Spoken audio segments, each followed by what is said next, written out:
Hello, good morning. I'm going to try to get this camera angle right.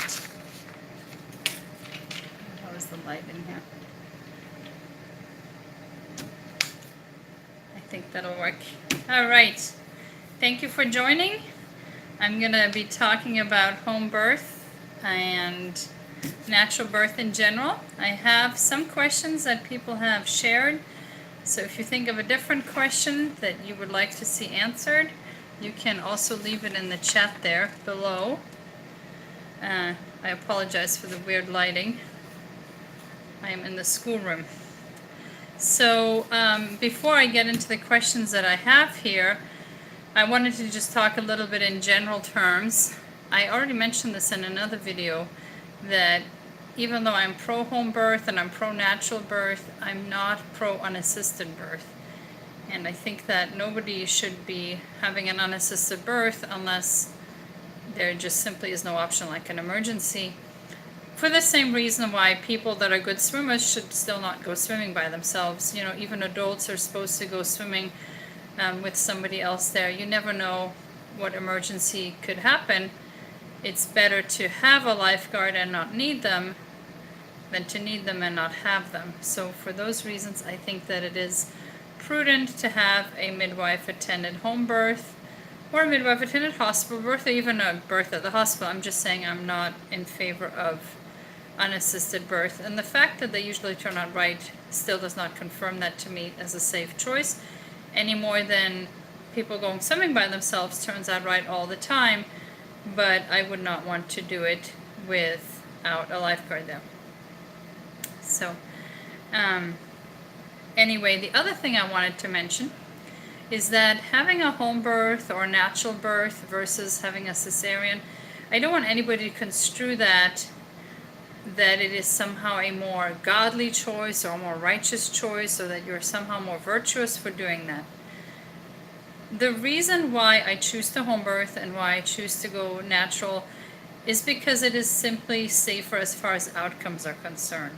But it is not a point of, well, you're in sin or you have a problem with God if you choose to use pain medication, or if you want to go to the hospital, or if you just have a scheduled C-section for no medical indication whatsoever. And of course, most women, I realize, have it for true medical indications. The reason why I home birth and why I try to go as natural as possible is simply because I think the outcome overall will be better as far as interventions, because interventions bring with them their own risks. So even though the mortality outcomes are the same for home versus hospital birth, as far as, you know, total bottom line numbers of how many moms and babies survive, the mortality rates are about the same, but the morbidity rates are much higher with hospital births. And the reason for that is that each intervention, such as being induced or having your water broken or having an epidural or any of these things, bring with them a much higher risk. For instance, if you're a first-time mother and you are being induced on or before your due date, you have a 70% chance of ending up with a cesarean. Now, I was induced with my first on my due date, and it was by the grace of God that it did not end up in a cesarean. But 70% chance, if you are a first-time mom and you are being induced, you're more likely than not to end up with a cesarean that most likely you would not have had or would not have needed had you not been induced. So the reason why I avoid the hospital if possible is because it comes with a higher chance of the risks that, you know, obviously having a cesarean is more risky than having a natural birth. The recovery is worse. So the reason why I choose to home birth or natural birth is to avoid these complications. Now, that being said, when I went to the hospital with Peter, my 10th child, and would have been the 9th home birth, they pretty much left me alone. They were like, whoa, why are you even here? You know how to do this. And they just let me do my own thing. They weren't like, okay, now we're going to do this, now we're going to do this. They just installed me in a room with my midwives and let us do our thing. In fact, the OB, she was on the floor, but she was not in the room when the baby was born. And she came in a few minutes late. She's like, whoa, you didn't wait for me. But it went pretty fast at that point. So The risks are different when you're a first-time mom than when you're a 10th-time mom. And I would strongly recommend, if you are going to the hospital, especially if you're a first-time mom or maybe even second, hiring a doula. And a doula is like a birth assistant. She's there to help you make decisions based on the situation. And the reason why she's helpful is because, unlike you who's in the throes of labor, she can kind of keep more of a level head. So I like to compare it to this. I always like to say, going to the hospital without a doula is like going to court without an attorney. You can do it, but chances are things will turn out a lot better if you have somebody there being your attorney and in your court lobbying for you. So if you are going to the hospital and you're an inexperienced mom, I would strongly recommend having a doula there. And then the other thing I want to talk about is pain medication. Now, 8 of my 10 births have been completely unmedicated. With Solomon, my first, he was induced with Pitocin, which is a really powerful drug to bring on contractions. So they added pain medication to my IV line. It really didn't do much as far as I can recall, but whatever was in there, I had a little bit. And they let that wear off like long before you start pushing, so as to, not depress the baby's heart rate. And then with Peter, I had an epidural, my first epidural ever, on my 10th child, and they were like, shocked by that. And I was at a 10. I was dilated to a full 10 when I arrived at the hospital, and I was like, I need that epidural now. And the reason being that there was a question about his presentation, and the reason why we even transferred is because he was still a stage 3 plus 3 when I was fully dilated. Now what that means is that a baby's is measured, their station, how high up in the womb they are, is measured from +3, +2, +1, 0 to -1, -2, -3. So 0 is like when they're crossing the cervix. +3, they're still floating pretty high above the cervix. And the danger with that is that if you're fully dilated and your baby is still floating fairly high up in the uterus, if your water were to break, which it's likely to do when you're dilated to a 10 and contracting, what would happen is that the cord could wash out because the baby's head is not near the cervix. Fully dilated, your water breaks, there's a chance that the cord could prolapse, which is very, very dangerous, because then as soon as the water breaks and it gushes out, brings the cord with it, the baby's head does at that point plop into the cervix and work like a cork. So it would then depress the cord and eventually basically suffocate the baby, cut off the oxygen supply. So in the state of Arizona, for home births, it is advised that if a mother is dilated to 7 centimeters or more, and the baby is still at a high station, that she transfer to the hospital, just so that there's emergency equipment and staff ready should there be a prolapsed cord. That's very dangerous, so they can address that. So that's why we transferred. That's why I also did the epidural. In case it did happen and they had to just do a crash C-section at that point, everything would be ready. And yeah, it was kind of a nice perk having that pain relief. Now, what I wanted to say on the topic of pain meds is, just like with a home or natural birth versus a medicated or home birth or even a scheduled cesarean for no medical indication, I don't want that to be misconstrued as like a sign of virtue. The Bible does say, in sorrow shalt thou bring forth children, and I do believe that applies to childbirth, but it says, in sorrow shalt thou bring forth children all the days of thy life. And obviously we're not giving birth every day, so it couldn't be talking about that. It's talking about that being a mom, there's going to be sorrowful moments every single day of your life. And if you have not experienced that, you're not a mom yet. And if you are a mom, you will find that verse to be very true the longer you're a mom. And getting pain medication for the few hours that you're in labor is in the scope of things, not going to offset the pain that you experience being pregnant, that you experience giving birth. Even if you are medicated, you can have an epidural, you still feel a lot of pain. And there will be other ways that you will experience pain that you might have never had if you didn't have the epidural. You could have a complication, such as a common complication is that women leak at the site where the needle was placed cerebrospinal fluid, and you will get what's known as an epidural headache when it continues to leak and your brain basically is not fully submerged in cerebrospinal fluid, and you will get debilitating headaches. That has to be fixed.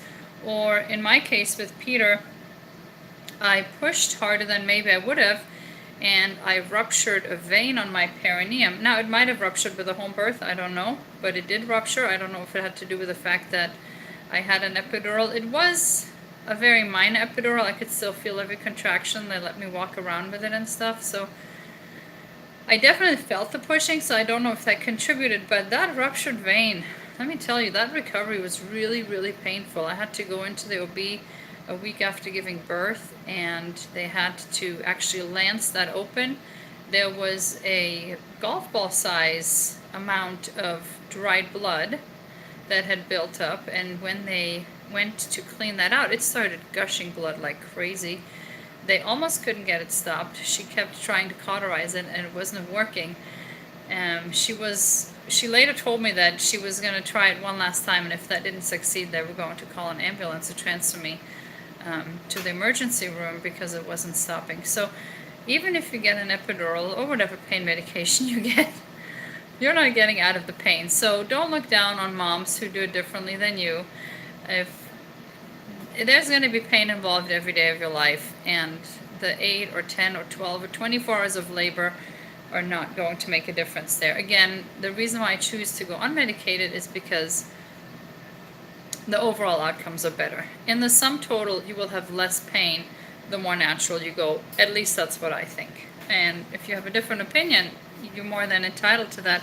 And I don't like to I've sometimes seen this being turned into an issue of virtue of, you're in sin if you don't want to do a home birth, or you're not trusting God, or you're just trying to get out and disobey God. In sorrow shalt thou bring forth children all the days of thy life will hold true whether or not you have an epidural or the pain medication. Now that brings up the question, somebody here asked, best methods for pain relief. And I thought that was a funny one. I'll tell you the best method for pain relief. Don't have a baby. That's about it. So there are no good methods for pain relief that are fully effective. Now, obviously at the hospital they have all sorts of stuff. So I don't have much experience with that, like I said. So as far as home birth goes, it's different if you live overseas. I believe in some countries midwives are allowed to give pain medication through the IV. So in the United States, they're not. There's nothing they can give you. The only drug, quote unquote, you could take is like an over-the-counter ibuprofen or something. I've only ever heard of one mom doing that, and I can't imagine that would have even made any difference. I've never tried that. What I find very effective is having a birth tub or a pool or a deep bathtub or something like that. The water really helps because of the buoyancy of the water. That does help a lot with the pain. The other things I found helpful is having a birth ball, and I like to sit on it in early labor, kind of because you can roll and move with it. So what you would look for is basically just an exercise ball, and Walmart sells them. I like the 75 centimeter diameter one. That's the right size for me. And it's like $10. It's very cheap. So you don't have to buy a birth ball. You can just get an exercise ball. And that helps because it allows you to move with the pain really easily without having to get up and actually move and change positions. You can just kind of roll with the ball.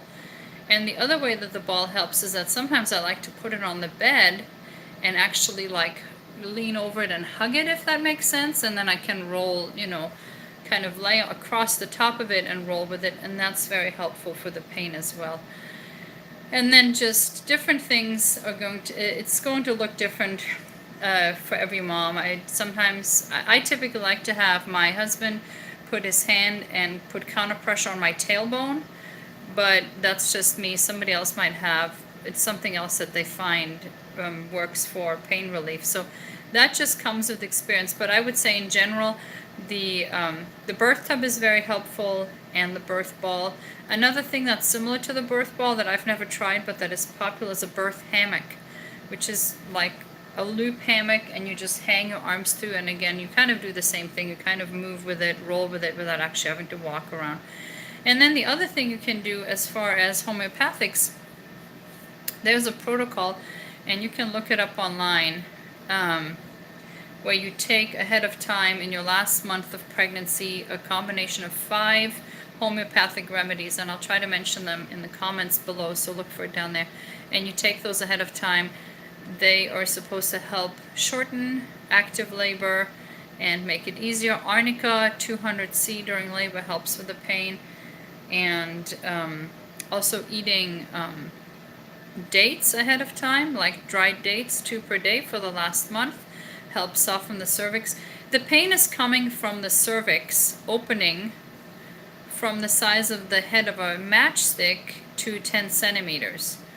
So that's going to be a painful process no matter which way you slice it.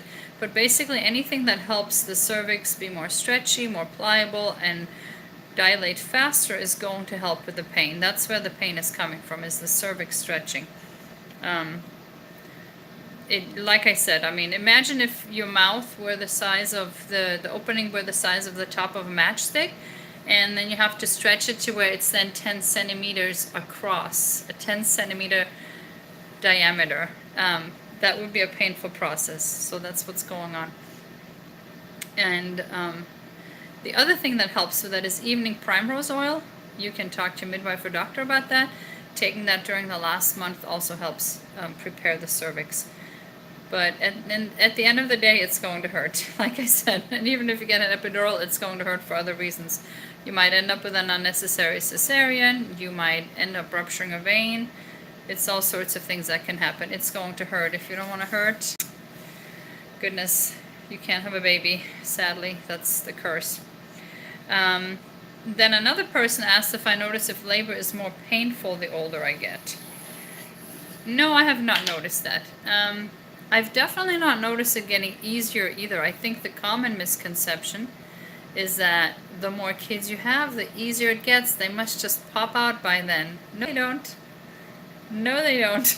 It's not like, I mean, the uterus is a muscle, and in between babies, it completely resets. In fact, by the time you're 6 weeks postpartum, it's back down to being smaller than the size of your fist. So to go from that size to the size of a full-grown watermelon, and then delivering a baby and going back down, yeah, it doesn't get easier. I've not found it to get harder, though. Now, what I have found is that as I get older, I kind of get a little more comfortable and complacent, and like, really, I'm past the point. You know, when you get older, you just kind of have less energy than in your 20s.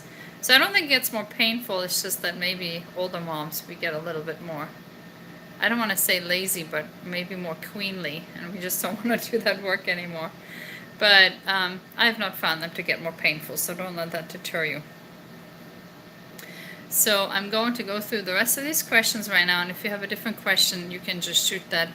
I'm going to talk kind of fast because this video is going to get so long, and I don't want to hijack people for their entire morning. Pardon me. So, best water birth tips, pros and cons of water birth, best way for hubby to support as far as pain management. Okay, water birth tips, make sure that your hose adapter connects to your shower head. That's a big one. Women get into labor and they realize they can't hook the hose up to the shower head or whatever you're going to hook it up to. Make sure you have the right connection. Make sure you use a liner as an additional measure should the birth tub get a leak if you're using one of the blow-up pools.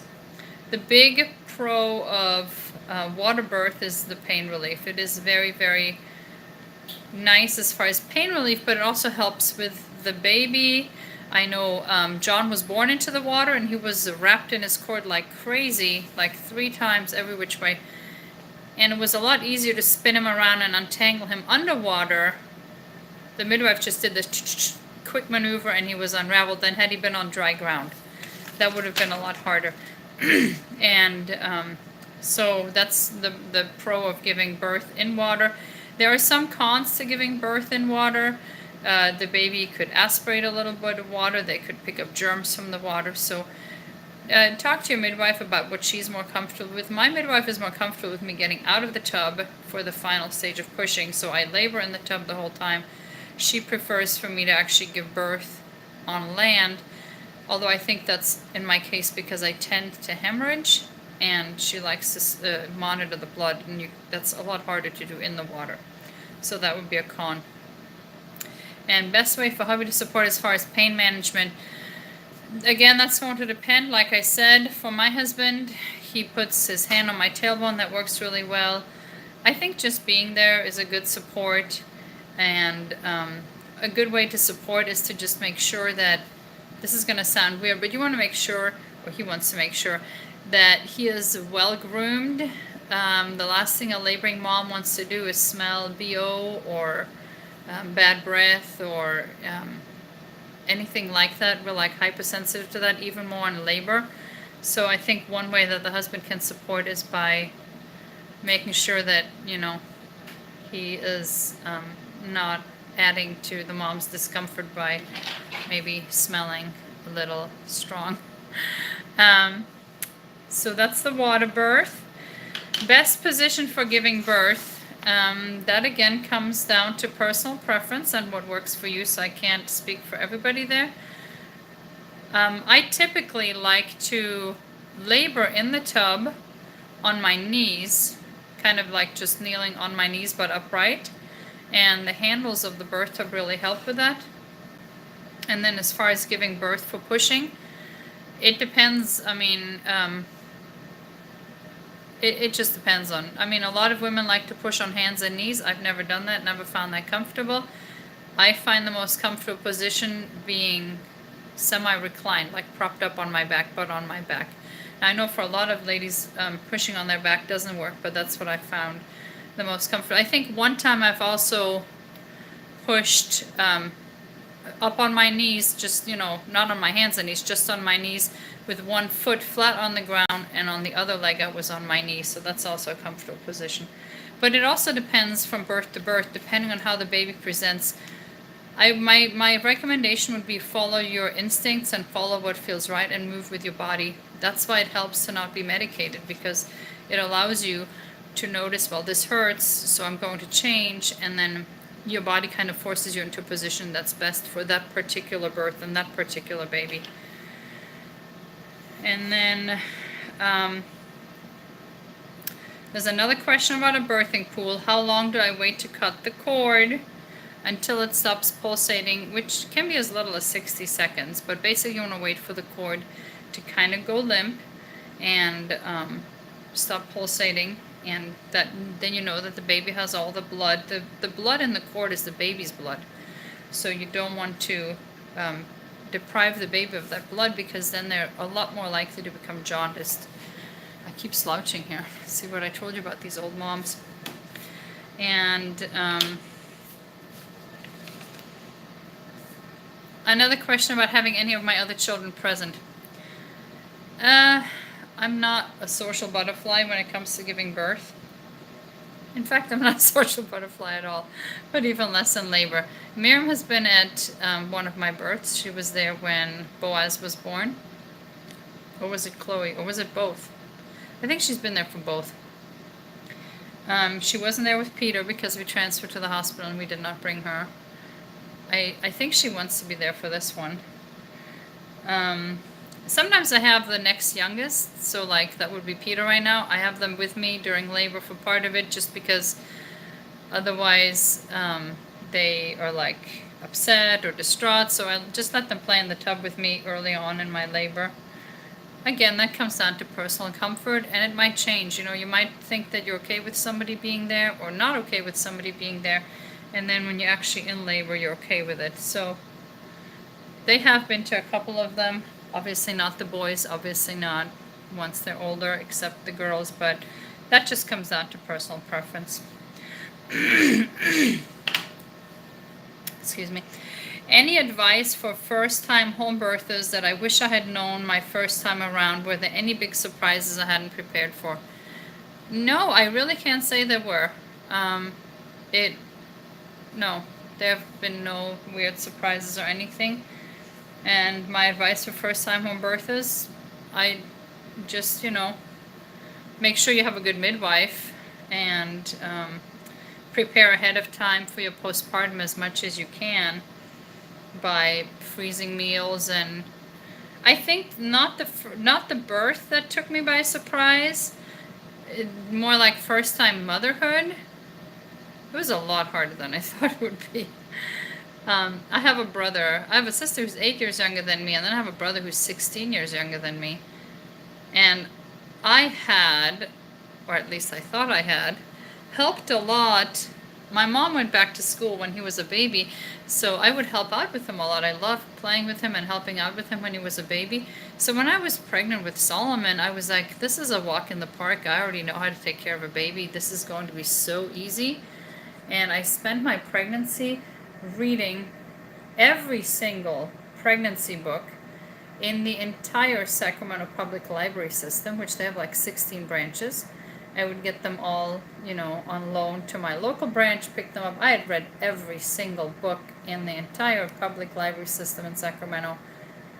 And I did not read a single book, not even one, about breastfeeding or baby care or postpartum recovery or anything like that, because it didn't even occur to me that it would be anything but obvious and natural. So I found myself at the library a whole lot with a brand new newborn trying to learn all the things. So I would say prepare for recovery and read a lot about baby care and newborn care and breastfeeding and have resources ready. Maybe ahead of time figure out what lactation consultant you will see should it become necessary, what OB you will see should it become necessary, just things like that. But for the birth itself, no, that worked out well. If you have a good midwife, there were no surprises there. Next question. What is my best and most accurate way that I've found to calculate my due date? I think that this again will be different. My due date based on LMP, that's your last menstrual period, and my due dates based on ultrasound always agree to the day, practically. So I have never had an issue with having to decide, well, my ultrasound says one thing, but my LMP says another. Now, I think that a bigger issue is that some moms are far more likely to go overdue, some moms are far more likely to go before their due date, and then some moms go on their due date. And I think that by calculating pregnancy to be 280 days, that works as an average, but it does not work for everybody. Now, this is how they calculate that. It's basically based on a cycle. A lady's cycle, monthly cycle, is on average 28 days. And 10 of those cycles, so 10 months, yes, pregnancy is 10 months, because a woman's cycle is a 28-day month. So 10 cycles make a full pregnancy. However, let's say your cycles are 27 days. Now 10 cycles for you is only 270 days, and you're a lot more likely to go before your due date. And then there are moms who have 30 and 32 and even 34-day cycles. And there's no way that those moms will go into labor and give birth on or before their due date. It's just not going to happen. So I would say that it's not 10 times still. So if you have a 32-day cycle, no, you're not going to be pregnant for 320 days, although it might feel like it. But I would say that for every 2 or 3 days that your cycle is longer than the average 28-day cycle, you can add about 1 week to your due date. So if you have a 30 or 31-day cycle, you can expect to go 1 week past your due date, maybe even a little bit more. And if you have a 32 or 33-day cycle, you're likely to go 2 weeks past your due date.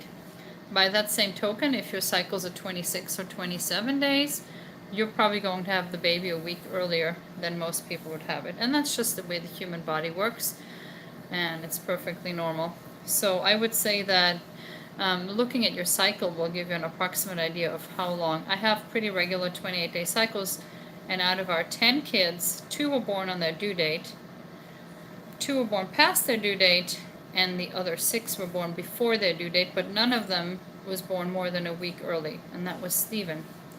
And I think the only reason why he went that early is only because I really wanted to give birth on his dad's birthday, and I think that affected my mind. So, what's the longest I went?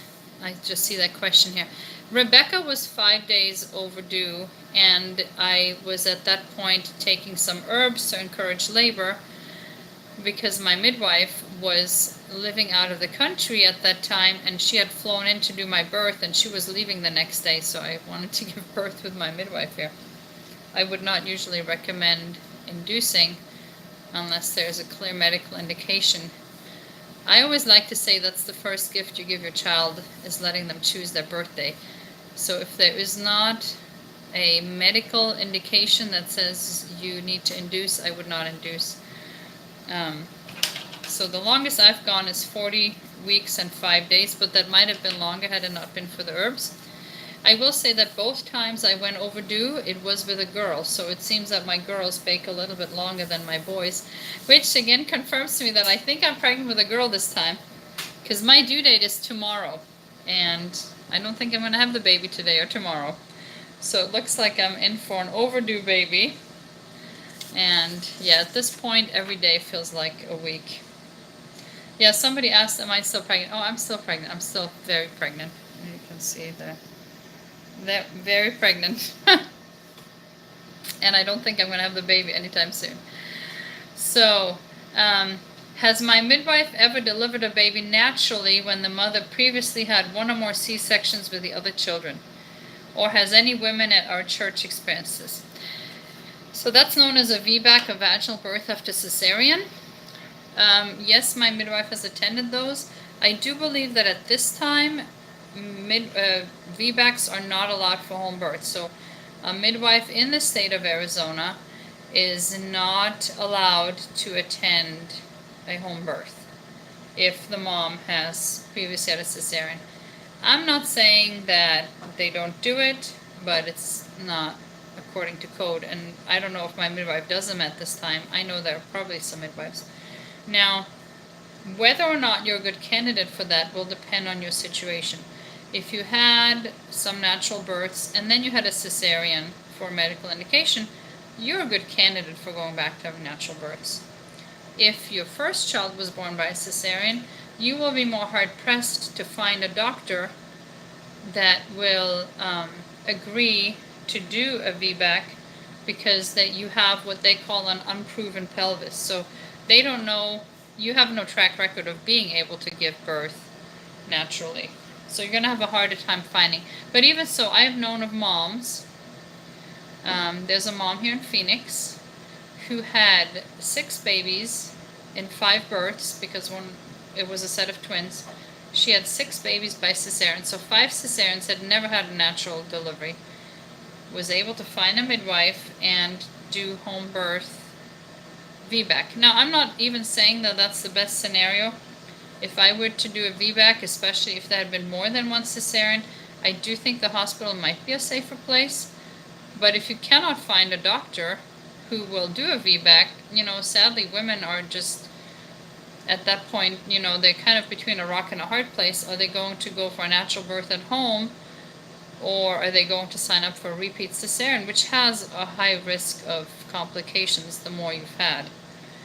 So, yeah, it is definitely possible to have a home birth VBAC, even after multiple cesareans, but it depends on your state and it depends on your midwife. Here's another important question that I get asked often and that I kind of feel strongly about, but it's, again, a matter of opinion, and that's the Rhogam shot. So what that comes down to is the rhesus factor. Rhesus factor is similar to a blood type in that we all have a rhesus factor. And rhesus negative is rare because it's the recessive thing, so you would have to get it from both your parents to actually present as a rhesus negative. And if you as a rhesus factor negative mom are married to, or if the dad is a rhesus positive and your child is rhesus positive, Basically what it means, rhesus negative, is that you don't have the antibodies to the rhesus factor. But if you are exposed to the baby's rhesus positive blood, your body will then make antibodies. And the danger is not to that child, the danger is to all subsequent babies that you carry that also have Rh positive blood, that your maternal blood will attack and destroy the baby's blood, and the baby basically dies in the womb of being anemic, severely anemic, having its blood clotted through your antibodies attacking its blood. Now, it is a remote possibility because the mother's and the child's blood are not supposed to mingle, but during labor or if there's trauma during the pregnancy, it can, and it can trigger it. Now, it is a remote possibility, but it's not impossible, and it's not that unlikely to happen. I mean, especially during birth, it's actually fairly likely that it can happen. And the thing is that once your body is exposed to the Rh positive, it will produce those antibodies, and there's no way to reset that. There's just no way to reset that. And you would basically then be taking a risk with each subsequent pregnancy that your body might destroy the baby that you're carrying. And this used to be a thing. In fact, I know people personally who had 2 healthy children, and then after that it was all stillborn children because they were presumably triggered with the rhesus factor on their second child, and then all subsequent children unfortunately perished during pregnancy at like 6, 7, 8 months into the pregnancy because of this. Because once your body has those antibodies, your blood has those antibodies, there's no way to reset that. Now, there are a lot of people who say that the Rhogam, what the Rhogam shot does, the Rhogam shot mimics giving the mother's blood Rh positive antibodies. So because they're present, your body doesn't produce them. And then, because you're just injected with it, by the time you're pregnant again, that's long gone, but your body was not triggered into producing it and having a blueprint for it, and can in the future just start generating it really, really quickly and attack the baby. So the shot prevents that. Now, the reason why people have a hang-up with this is because many times the way doctors explain this is that they say it's kind of like a vaccine. By giving you a weakened version of the virus, your body learns to produce antibodies to it, and then you don't have to actually get sick to produce these antibodies. But a Rhogam shot is not actually like a vaccine. They're just using that as an allegory to explain the principle. That's how vaccines would work if vaccines worked and weren't filled with every other heavy metal toxin and poison in there. Just the general concept behind it. A Rhogam shot is nothing like a vaccine. It just has basically the same idea behind it, if that's in fact how vaccines worked.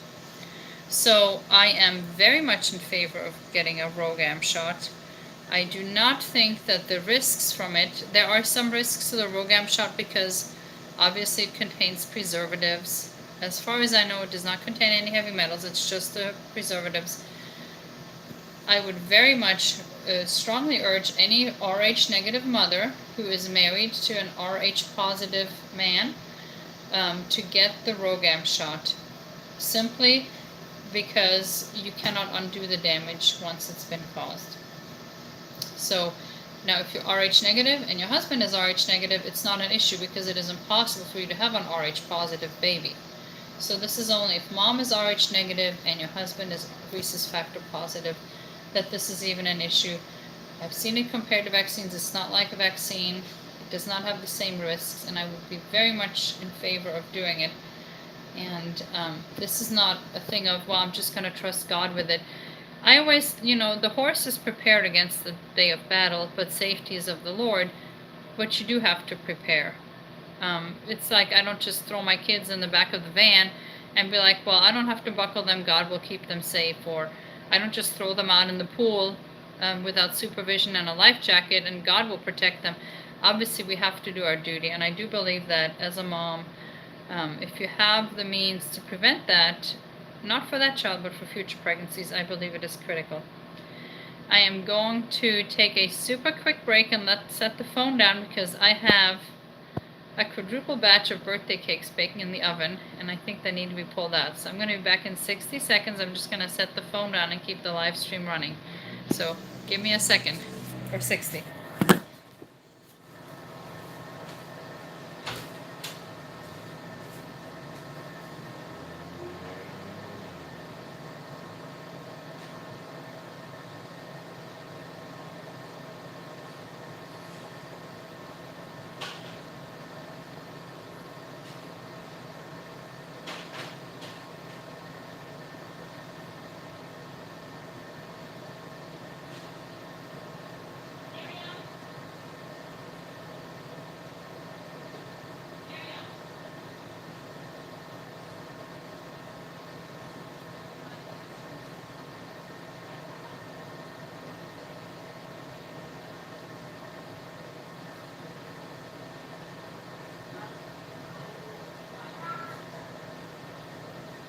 Oh, I'm still.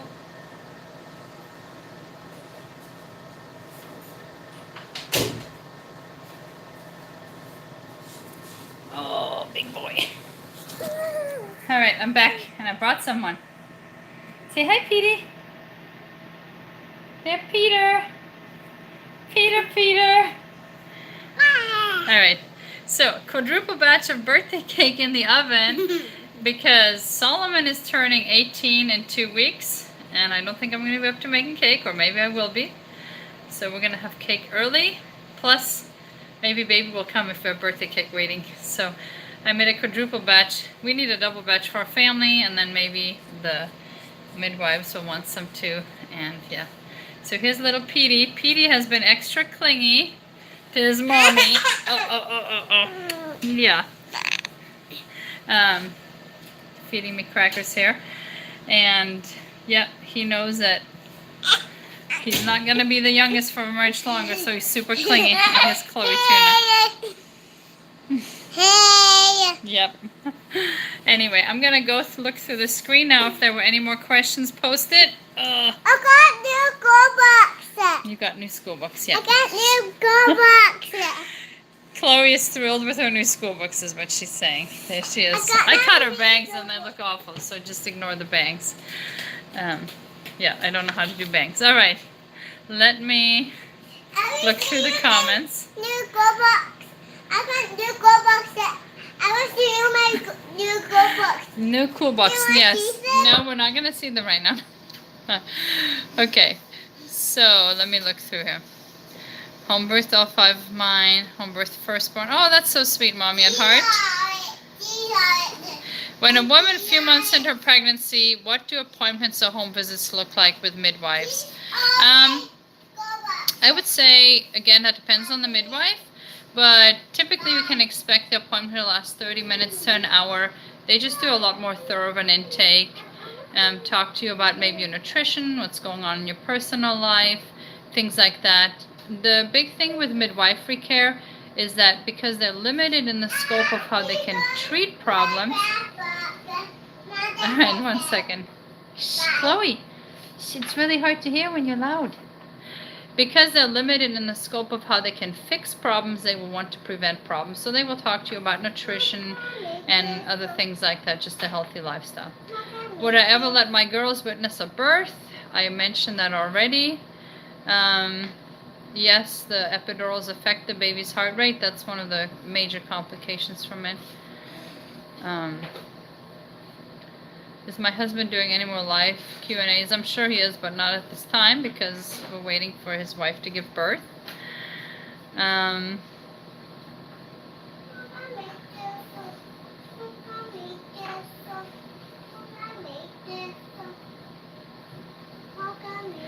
A fan for labor, yes, that's a huge one. Especially with this pregnancy, I mentioned this, that standing air makes me feel super claustrophobic.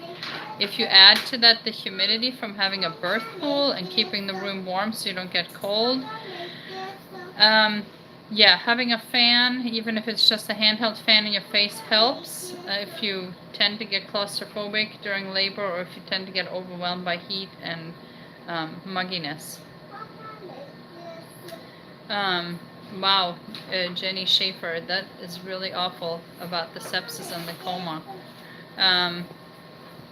Yeah, so birth is inherently dangerous. I mean, Make no mistake about it. You can die in birth. The baby can die in birth, and there's nothing that will ever stop that from happening completely. And it happens at the hospital all the time. We don't hear about it. It's just par for the course, but sadly it does happen all the time. Placenta capsules, what are my thoughts? I'm not against them.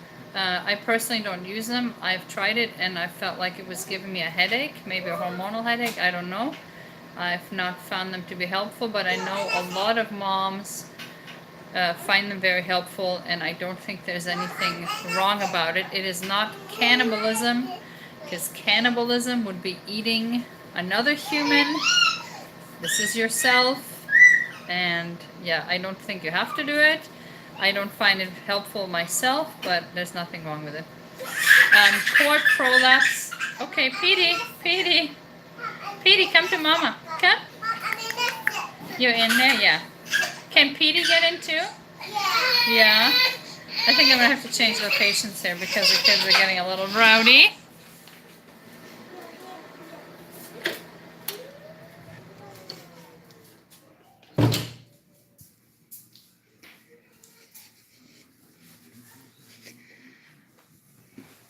Cord prolapse. The way cord prolapse would be addressed in a home birth is that mom is placed on hands and knees, so basically on all fours, and that is thought to be the best way to take pressure off the cord, and then it's an emergency transport either by ambulance, or if it's faster to just get in the car, you can do that. But basically cord prolapse is inherently life-threatening and is always a major medical emergency that needs to be addressed.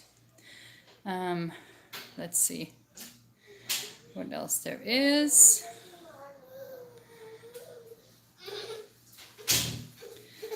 Any other questions? I don't see any. Let me keep scrolling. If you have a question, this is the time to post it, because once I get to the bottom, oh yeah, breastfeeding, how painful it is. Yeah, it is painful, and there is again a common idea out there that if it hurts, you're doing it wrong, your latch is bad, breastfeeding should never hurt. I don't think that's true. And I think that it might also have to do with your complexion. If you're more light complected, like myself, the reason why it hurts is because you have a part of your body being sucked on and damp 4 hours a day. I mean, imagine if somebody just started attaching to your chin and nursing on your chin would get raw, your chin would get sore, and then eventually it would heal over. But yeah, there's a little bit of a toughening and a curve there. So I would not say that it's going to hurt. As far as some pain and discomfort is normal. And especially if you're light-skinned, I would say expect that.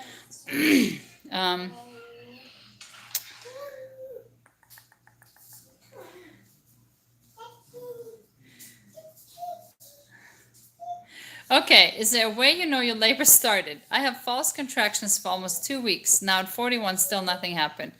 Is it different with every baby, or is there a pattern of how your labor starts? Now I can totally, this is forever my kid's mom asked this, I can totally sympathize with that. That's called prodromal labor. And I have prodromal labor for 2 weeks with all my kids. It is, and I think it gets worse the more kids you have, because your body kind of just putters around, especially at night it picks up, and then you might be having contractions and up all night, and then in the morning the kids wake up and the baby's like, forget this, I'm not going to be born today, and it can be very exhausting. No, there's no, I know once active labor starts, I do know, but the prodromal labor, that can take forever. That can take 2 weeks, and usually does. So yeah, unfortunately, that's just par for the course. But then when it happens, you know, it goes a little easier. And by the time my midwives arrive, I'm usually already at a 5 or a 7. So, unfortunately, I don't have any advice for that. And the only reason why I know, this is how I can tell the false labor, the prodromal labor. And I don't want to call it false because it does accomplish something.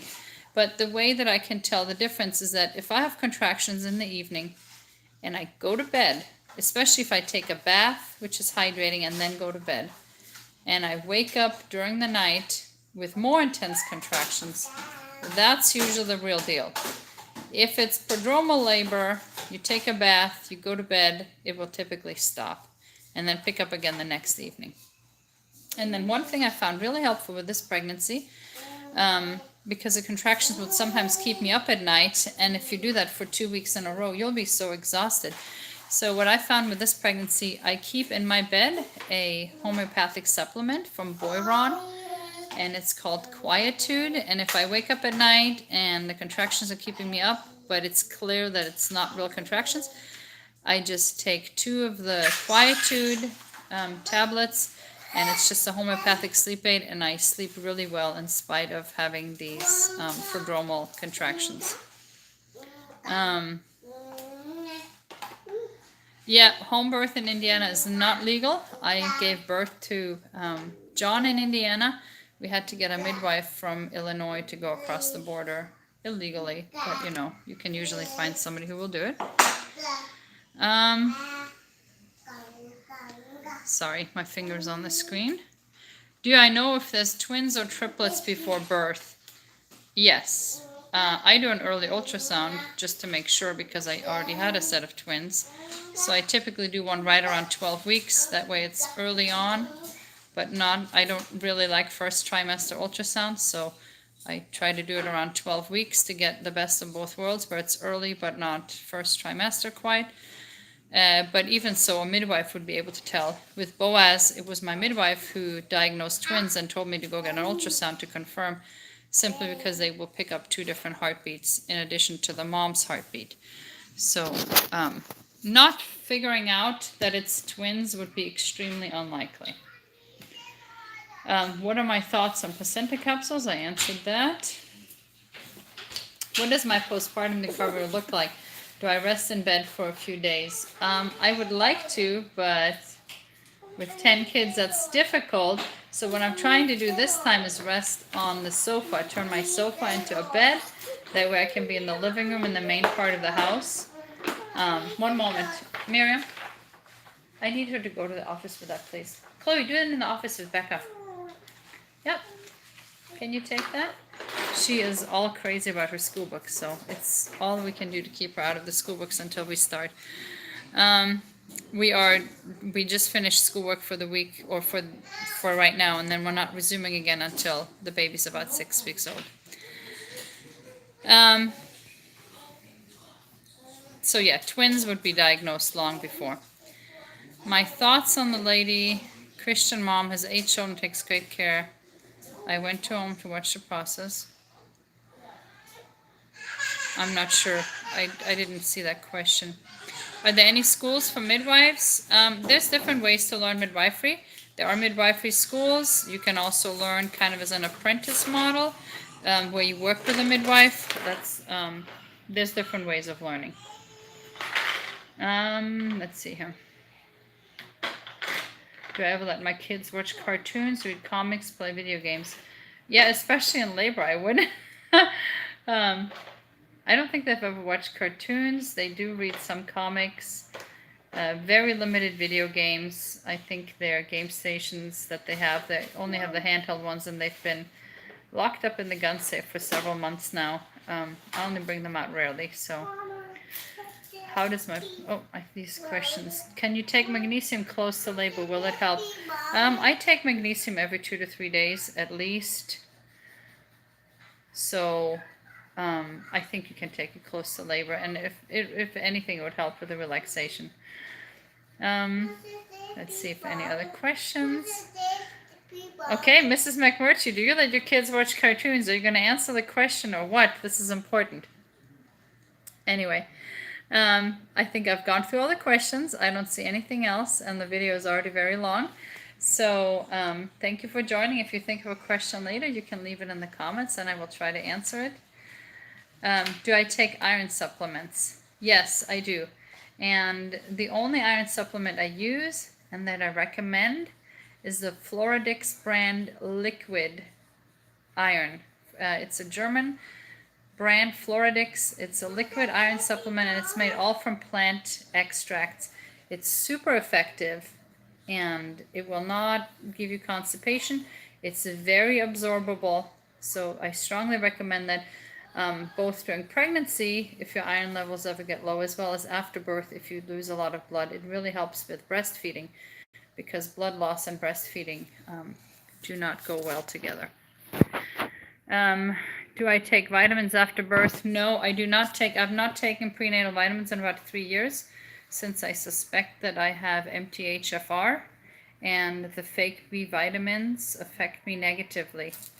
But I do take specific supplements like iron or magnesium on an individual basis. Milk supply with your 9th and the haka. So interesting you mentioned that. I did buy a haka for this one. I will share about how that works. I am really bound and determined with this pregnancy to make breastfeeding better. I used to be able to exclusively breastfeed and have fat babies. In fact, Isaac did not even start any solids until he was 8 months old, and he was a chunk. So clearly, I am able to make enough milk, but have not been with these last few. So I have the haka that is supposed to help with supply. I also am planning on pumping from early on, because my babies, my milk supply keeps up with their demand until about 3 or 4 months old. So I think if I get ahead of the curve and pump early on, I will. It's not milk day? Okay. Chloe just informed me it's not milk day today. We're talking about breast milk. Yeah. And so I'm going to pump early on and hope that that establishes my supply a little bit better. I also bought supplements, and I found this brand online. I can't give a review yet, but I'm really excited. It's called Milky Mama, and they have rave reviews. You can't buy it on Amazon. You have to order from their website. So I ordered some of their liquid supplements, and I have a cordless, cord-free, hands-free, tube-free pump, the Willow, so I'm hoping that that will make it convenient enough to pump. And I'm really bound and determined. And then I got this really cool recipe book. It's called Eat to Feed. I'll try to put the link in the comments as well.